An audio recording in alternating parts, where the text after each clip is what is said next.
All right, now that we got the Google Calendar ID and the Google Calendar API, we can go ahead and install the plugin. So I'm here at a fresh install of WordPress. First go to Plugins, Add Plugin, Upload Plugin, choose File. Go ahead and select the EasySync zipped file that you've downloaded.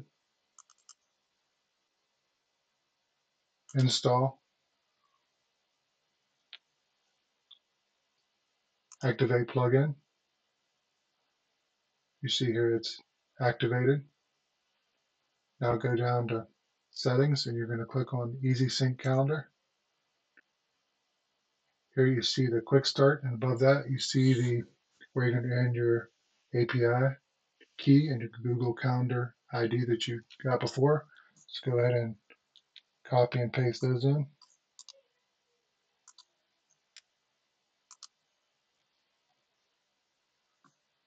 That's the API key. Now here's the Google Calendar ID.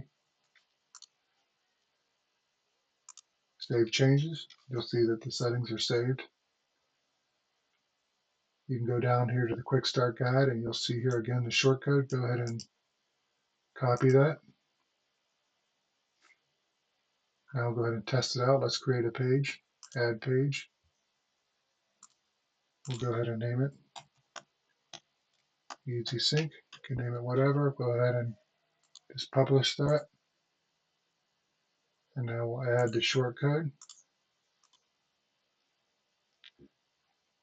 You'll see it's there. Go ahead and save it. All right, now that we saved it, we should go ahead and we can go to the front end. And if it's not up here, you can refresh, but you'll click on the page.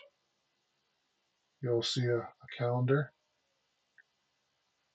The calendar comes up, but it's, nothing's going to be there until you add something. So let's go ahead and go to our Google Calendar where we got the Google Calendar ID from, and I've created one, EasySync here.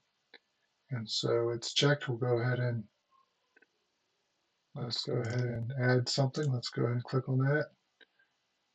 Let's do test. Alrighty, let's go ahead and save that. We'll go ahead and add, let's see, we'll add some things here. Things to do.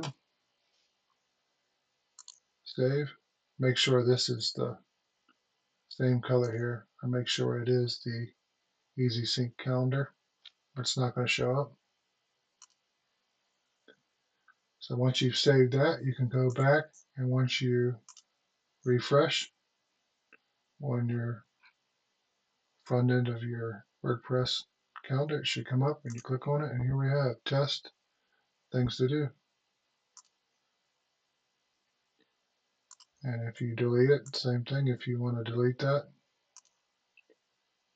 and you refresh, you'll see that it's gone. So that's it. From the beginning to the end, you get your Google Calendar ID, your API key, install the plugin, and that's it.